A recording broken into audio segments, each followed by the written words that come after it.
Então, estou aqui para falar de algo bastante raro, mas que a gente não pode deixar passar. Muitos de nós nunca verão, e os que virem provavelmente não esquecerão os pacientes que têm essa doença, que é o melanoma de mucosas. O melanoma de mucosas, ele é uma doença que não tem relação com a luz solar. Então, ele pode afetar várias regiões anatômicas sem incidência de luz solar. Ele, em geral, tem muito mais mutações do c-KIT e menos mutação da via do BRAF/MEK, que é a via relacionada ao melanoma cutâneo clássico. E por isso, talvez, o comportamento muito mais bizarro, muito mais diferente. O problema do diagnóstico tardio, porque a gente só pensa em um melanoma de mucosas quando todos os diagnósticos mais prováveis já foram descartados, sarcoma, linfoma e tudo mais, então é diagnosticado mais tardiamente, o prognóstico fica mais reservado, e por conta de todos esses fatores ele passa a ter uma sobrevida inferior. Então, o melanoma de mucosas é mais ou menos isso. Vocês podem imaginar aqui um sapo, mas pode ser um cavalo. Então, a gente imagina que é uma doença, mas os marcadores não estão batendo, a clínica não está batendo. É um tumor que tipicamente não é sangrante, mas ele passa a ser o diagnóstico diferencial que a gente deve ter em mente. Essa análise epidemiológica brasileira foi feita pelo Daniel Cohen, pesquisador que eu tive o prazer de ter o contato, e ele avaliou no Brasil a incidência do melanoma de mucosas, que no mundo, em geral, está relacionado à orofaringe. Mas, no Brasil, está muito relacionado à vulva, vagina e colo uterino. Ou seja, gênito urinário feminino. É estranho, né? Isso a gente pode pensar também no problema da notificação brasileira. Uma paciente que tem um melanoma de mucosa, em geral, é um melanoma que cresce rápido. Então, vamos que uma paciente que tem uma tumoração em vagina e chega sangrando no hospital e falece. O CID dela, a classificação dela vai ser câncer de colo uterino, câncer de endométrio, não vai ser de melanoma. Então, a gente tem uma disparidade da notificação. Então, isso pode ser um pouco explicado, tá? Ou algum comportamento que foi selecionado durante as migrações brasileiras. E a gente sabe que as questões de prognóstico são as mesmas dos melanomas tradicionais. O TNM elevado, estadio avançado, a localização anatômica em outras mucosas que não a que a gente espera que seja melanoma. E, por isso, a gente tem um prognóstico mais reservado nessas situações. Então, no Brasil, os melanomas mucosos ocorrem principalmente na região genital feminina, 33%, e 23% em cabeça e pescoço. O que é diferente da população mundial. A população mundial, em geral, é cavidade oral, região sino-sinusal, ano retal e gênito urinário. Então, isso bate muito mais com a literatura que a gente conhece, que é a literatura que a gente estuda classicamente nos livros. Bate certinho ali com incidência de 1 a 2% de todos os melanomas. No Brasil, 3, 4%, variando o estudo. Então, a gente sabe que é um melanoma que pode ocorrer em onde tem mucosas, qualquer região. E quando ele acontece, ele é bastante agressivo. Ele tem um potencial de crescimento bem rápido, com metástase à distância com alguma celeridade. Então, a gente tem que ter cuidados quanto a isso. E onde ele se manifesta é a região de sintomas.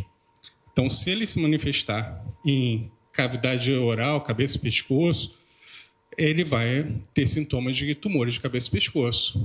Dor sinusal, linfonodomegalias cervicais, sangramentos, são tumores tipicamente muito sangrantes.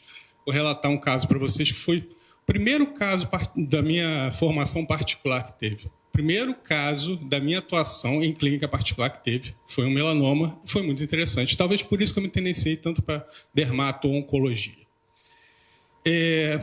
A parte do gênito urinário, sintomas de câncer de colo do útero, câncer de endométrio, e trato gastrointestinal, se for no reto, fezes de fita, já tive um melanoma de reto, fezes de fita, canal anal, a tumoração saindo do ânus e coisas do gênero. E aqui vai, talvez, a principal dica da aula. O patologista tem que ter muito ciência do que a gente está vendo. A gente, como médicos, tem que aprender a documentar muito bem as coisas e passar o que está documentado ao colega que a gente está encaminhando. A gente não pode fazer um texto maravilhoso, uma DR, a gente não precisa... A gente tem que botar os pontos-chave para o patologista. Por quê? Ele precisa... Como funcionam os planos de saúde? Os planos de saúde, em geral, autorizam 4 análises de imunohistoquímica. 4 marcadores. Então, ele tem 4 chances de acertar. Então, se ele não acertar naquela, muitas vezes fica difícil. Você tem que solicitar para o plano a ampliação do painel e isso causa o atraso diagnóstico. Então, o patologista tem que saber. Por exemplo, talvez se ele soubesse que naquele colo do útero tinha uma lesão melanótica, ele pensasse melanoma. Mas não conseguiu saber e era um melanoma de colo do útero. E foi diagnosticado nessa condição, já bastante avançado. Então, lesão sangrante melanótica em cavidade oral. Então, e o que a gente está vendo deve ser passado para o colega que a gente quer a especialidade que a gente deseja, senão a gente fica no limbo e ele não consegue usar toda a potencialidade dele. Então, talvez seja a principal dica, porque conforme a gente observa ali, ele pode mimetizar carcinoma indiferenciado, sarcoma, linfoma, tumor neuroendócrino e neoplasia de cabeça e pescoço. Então, vocês vão ver que, na prática médica, o básico, a gente consegue uma razoabilidade para fazer, mas o pulo do gato, a situação diferente, a gente tem que ter em mente essa raridade. Recentemente veio para mim, talvez um dos diagnósticos mais difíceis da minha carreira como oncologista, um paciente que vinha sendo tratado como uma neoplasia do fígado e daí eu debati em mesa redonda, eu fiz a mesma coisa que o colega fez, coloquei no chat GPT as coisas que ele tinha e tudo mais, e o chat GPT deu uma resposta. Mas eu não aceitei. Levei o caso para a mesa redonda, com alguns colegas patologistas, a gente debateu, fizemos as pesquisas e era um tumor neuroendócrino. Então, nada substitui a discussão, a mente, a mesa redonda, o debate. Então, a gente tem que ter em mente isso para que a gente tenha diagnósticos diferenciais bem estabelecidos. Por que a gente tem que escrever o que a gente sabe? Esse é um caso justamente em torno disso. Um paciente que teve biópsia pulmonar. Era um carcinoma indiferenciado, saiu laudo como carcinoma de pulmão, mas com algumas alterações, e depois ele disse que tinha removido uma pintinha que não tinha ido para histopatológico. Essa pintinha provavelmente era um melanoma, tanto é que corou tudo em melan A. Então, esses dados, esses detalhes que muitas vezes são um rodapé, às vezes é acompanhante que fala: doutor, ele tirou uma pintinha, e você está lá preocupado em escrever, em prescrever o que ele vai fazer e tal, você nem ouve aquilo. A gente tem que ter uma atenção aos detalhes. E quando a gente observa um laudo de patologia, todos esses dados têm que estar compreendidos. Todos. Infelizmente, quando eu recebo um laudo de patologia em melanoma, não é sempre que eu tenho isso, porque isso me dá uma noção de agressividade do tumor, uma noção do que a gente está encarando, uma noção de quanto esse paciente vai ser acompanhado no consultório. A cada 3 meses, a cada 6 meses, dermatoscopia mais frequente. A gente viu o caso aqui de melanoma sincrônico, isso é muito frequente. O principal fator de risco para o câncer é já ter tido câncer. Se já teve um câncer de mama, mamografia frequente. Se já teve um câncer de colo, colonoscopia frequente. Se já teve um câncer de pele, dermatologista frequente, dermatoscopia, mapeamento. Isso é algo que é muito esquecido na prática médica. Eu vejo que o paciente já teve melanoma, voltou no seu dermatologista. Não, doutor, tratei e resolvi. Não resolveu. Ele tem uma pele propensa a formar câncer. Então, ele tem que ter uma frequência de acompanhamento. Quando a gente observa aqui satelitose é algo que modificou praticamente o microsatelitose, é algo que modificou o estadiamento do melanoma, então deve estar no laudo se ele apresenta invasão linfovascular, angiolinfática, deve estar presente, fora o básico, que é Clark, Breslow, margens e tudo mais. Então, conforme a gente observa o Clark, a gente observa o grau de invasão que ele vai desde a epiderme ao tecido subcutâneo. Isso dá para a gente uma noção muito clara do quanto esse tumor está invadindo, enraizando, aprofundando na pele do paciente. E quando a gente vê em termos de vias, são vias muito diferentes em que essa é a via do melanoma cutâneo e essa é a via do melanoma cutâneo, essa que é a via do melanoma de mucosas.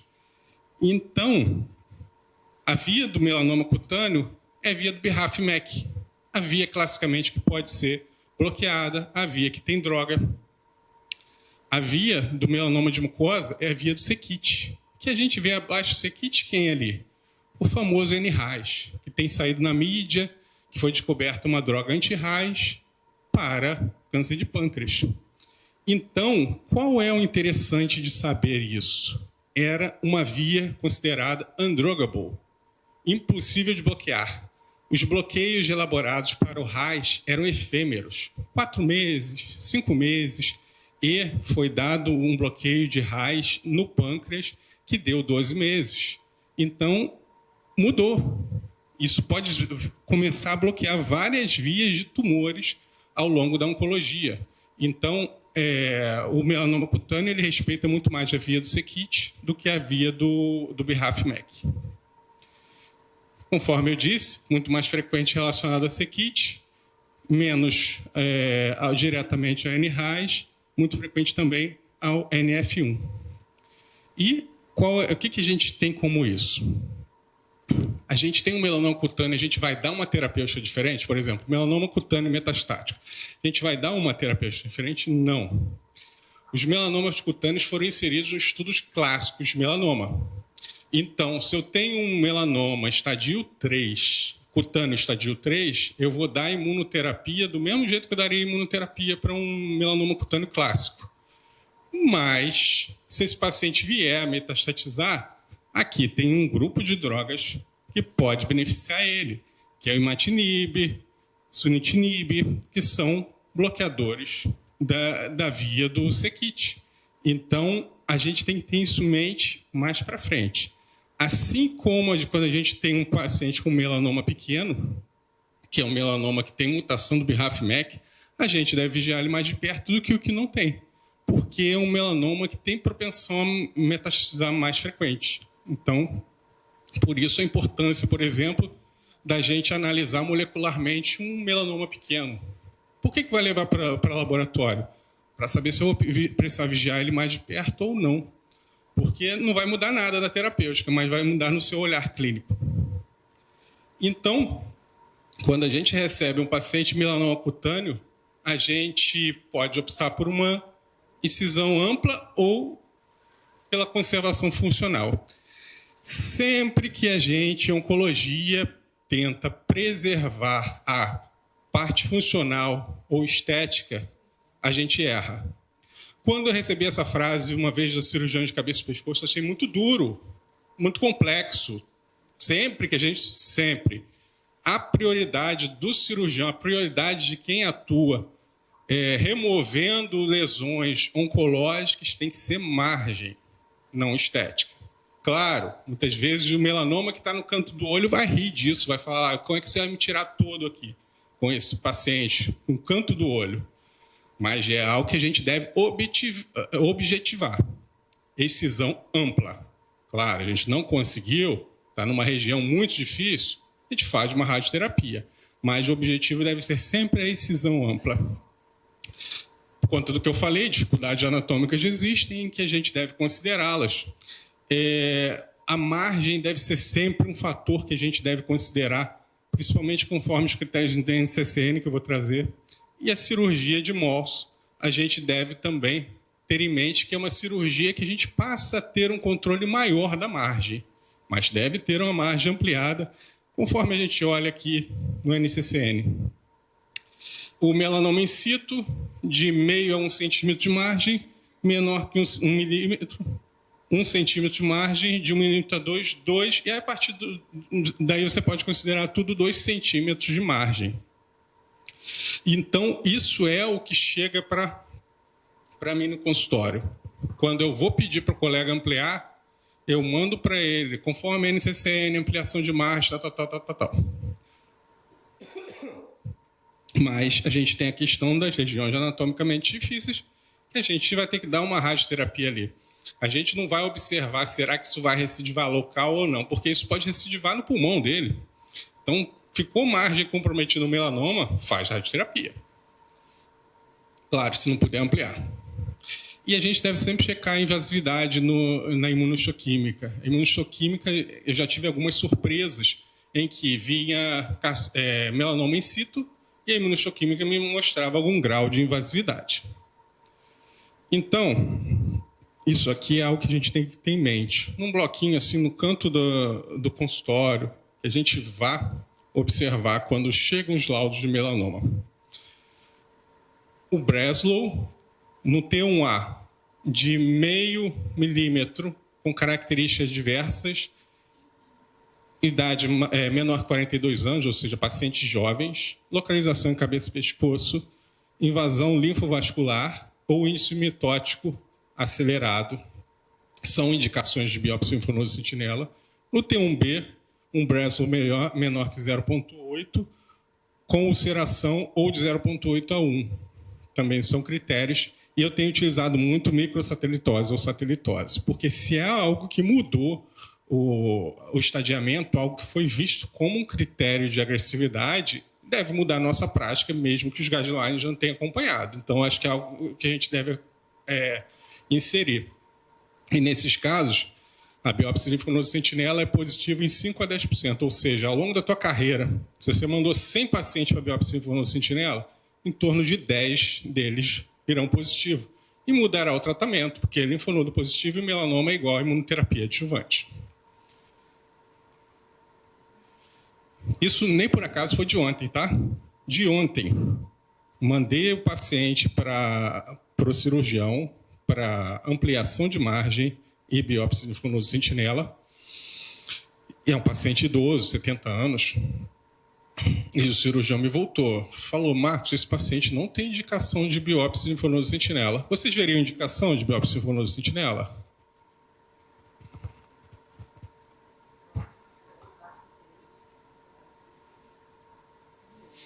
Ele tem uma indicação de biópsia linfonodo sentinela. E está ali, lesão zigomática esquerda. Ou seja, é maior que 0,5 milímetro Breslow e região de cabeça e pescoço. Voltando aqui só para a gente... Ele entra aqui, ó. Então, foi isso que eu falei. Eu falei, mas ele está na região de cabeça e pescoço. É uma região extremamente vascularizada. A gente está aqui com o cirurgião dentista. A gente sabe que é uma região que metástase pode ocorrer com muita frequência. Então, cabeça e pescoço, a gente tem que ter uma atenção especial. Não é um melanoma.com, é um melanoma que a gente deve vigiar muito de perto. E quando a gente fala do melanoma de mucosa, a gente fala também dos melanomas comuns. Esse gráfico aqui é um gráfico muito feliz, que ele fala que a gente foi desde o interferon até a imunoterapia. Eu cheguei a pegar interferon no INCA. O paciente passava mal demais, mal demais. E a gente foi caminhando. A gente chegou na pesquisa a ter esse estudo com eventos adversos grau 3 a 5. Grau 5 é internação. Grau 4 é internação. Grau 5 é óbito. Tiveram 5 óbitos nesse. Paciente que morre do tratamento. Ou seja, a gente ainda estava manuseando drogas. A gente estava entendendo como é que era o mecanismo das drogas. E hoje em dia a gente tem adjuvância de imunoterapia para estadio 3, estadio 2 de alto risco e estadio 4 ressecável, aquelas lesões que você pode tentar resgatar. Então, a gente caminhou muito na adjuvância do melanoma.